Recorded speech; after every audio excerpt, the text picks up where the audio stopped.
The chairman of Region 10, Sharma Solomon, and the people of Linden are sending a clear message to the government and the political leaders in this country. They no longer intend to be taken for granted.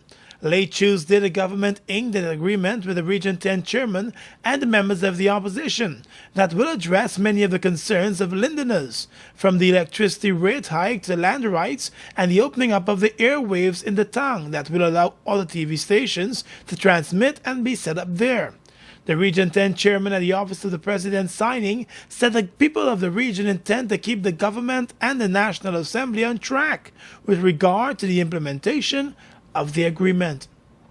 Notwithstanding yesterday's setback by the national leader and many warnings of concerned citizens about the PPP's infamous track record on implementing agreements, we are prepared to trust our national leaders. We will trust this regime to implement the agreement because the people will see. The people will see to it. The people of Linden and Region 10 will hold this regime and the national leaders and the National Assembly accountable for its delivery. We will hold civil society accountable for ensuring that government and the opposition deliver on its commitment and responsibility. The power rests with the people and will be applied until equal rights and justice are restored for every Lindener. Solomon described the moment as a historic one for the country. Prime Minister Samuel Hines, who signed on behalf of the government of Guyana, noted that the agreement could set the stage for a greater development of harmony in this country. Not only our individual work is important, but the way we can live together in harmony, the way that our views can overlap.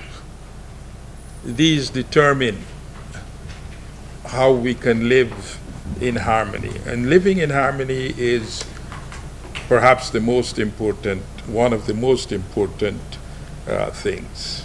Lindeners see the agreement as a win for the town. Their issues, they say, are finally being addressed. The agreement should have been signed on Monday, but was put off as the Region 10 officials raised concerns about a contentious clause in the terms of reference for the Commission of Inquiry into the July 18 killing of the 3 protesters. The government wanted a probe of the organizers of the protest. Since protests are legal and the police were well informed of the protests and were present at the protest, Region 10 officials and the opposition said that clause was irrelevant. The government was forced to remove it. The valiant struggle waged by Linden and the people of Region 10 since April have been one for respect and honoring of the residents' rights. This agreement is a small step in the fight for equal rights and justice, and for which the cornerstone of our struggle is premised. Rights and the rule of law will continue to be pillars that will guide my chairmanship and upon which the Regional Democratic Council will conduct its business. We have the hope too that this signing here would be the first step in a great change in our country, a great change for the better, a great change for a more common understanding of how things have been and how things might be. The signing of the agreement comes as the town is now getting back to some commercial activity after residents protested for a month.